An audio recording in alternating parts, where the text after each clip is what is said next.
Kevin Costner's Dances with Wolves gets a thorough fact-checking takedown in this free streaming doc, receiving critical and commercial acclaim upon release. Dances with Wolves can be credited with revitalizing the Western at the dawn of the 1990s. Despite its success, the film has received a fair amount of criticism. The depiction of indigenous people in Dances with Wolves and other films is addressed in Real Injun. A documentary currently streaming on Tubi, Real Injun, chronicles how Native Americans have been depicted as everything from savages to sages and have struggled to be properly represented in feature films.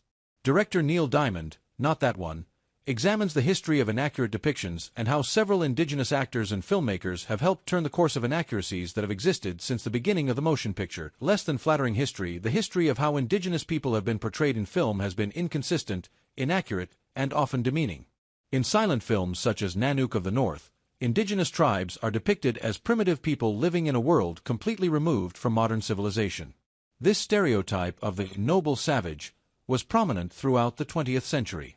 Native Americans were often shown as people whose lives were humble and the polar opposite of white society. In many respects, their depictions came to exist as a curiosity and an attraction, not uncommon with the images in National Geographic in that late 19th century, which depicted other civilizations as exotic curiosities. Real Injun devotes a considerable amount of time to chronicling the early days of film. Multiple critics and film historians discuss the early portrayals of the noble savage and how this gave way to that of the bloodthirsty savage. The westerns of John Ford, most notably Stagecoach and The Searchers, helped turn the Native American into the ultimate antagonist. More often than not, going up against John Wayne, who always came out on top despite the numerous odds stacked against him. Real Injun discusses this topic of representation at length, and how many native roles in the early days of cinema were portrayed by Caucasian actors like Burt Reynolds, Burt Lancaster, Charles Bronson, and Boris Karloff. Interestingly enough, the topic is met with absurdity from the various talking heads rather than offense. Interviews with Clint Eastwood and others discuss how more proper representation became more prominent in the 1970s, such as Chief Dan George in The Outlaw Josie Wales and Will Sampson in One Flew Over the Cuckoo's Nest. Remarkably, the topic of representation presented in Real Injun has something of a redemption arc, as the film discusses how more indigenous actors and filmmakers have become more prominent in recent years. Actors Graham Greene and Adam Beach discuss their roles and representation at length. Greene, who was nominated for an Academy Award for his role in Dances with Wolves, has proven to be one of the most versatile actors, adept at both comedy and drama. Native American activist Russell Means is critical of Real Injun of Dances with Wolves, describing it as a white savior movie. He finds it inaccurate and absurd that the Lakota tribe is depicted as needing to be taught how to fight by Costner's character, despite being victorious at the Battle of Little Bighorn. An exposé of history. The focal point of Real Injun is the history of indigenous portrayal in film, but it opts to go much deeper than the manufactured images that are portrayed to audiences. Juxtaposed with the evolution of cinematic history is the real history of what Native Americans experienced throughout the 19th and 20th centuries and how it impacted the motion picture.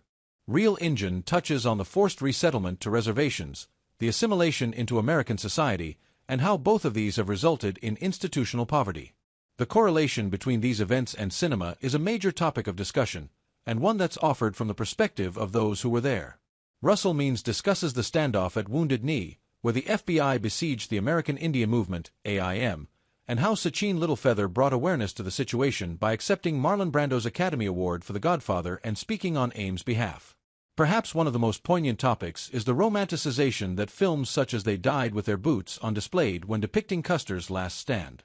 Real Injun dispels some of the falsehoods depicted by popular culture as they pertain to indigenous people and helps audiences better understand the cultural genocide that was perpetrated throughout the 19th century. By juxtaposing historical events and the cultural zeitgeist from different periods, audiences can see how the depiction of indigenous people evolved in relation to these changes. Modern indigenous films such as Smoke Signals and At an Arduit, The Fast Runner illustrate how portrayals and storytelling have come full circle. Real Injun should be praised for its honesty and presentation of a cohesive timeline of indigenous portrayal in the history of cinema. Where can I watch Real Injun? Real Injun, Neil Diamond's documentary about the history of indigenous portrayal in film, is informative and thought-provoking. It's currently streaming for free on Tubi. Hey friends, if you enjoyed this video, don't forget to give it a like. Got a question, opinion, or suggestion? Drop a comment below.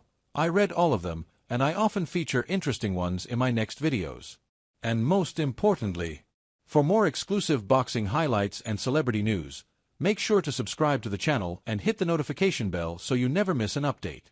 Your support helps us grow and keep bringing you awesome content. See you in the next video. Stay safe and take care.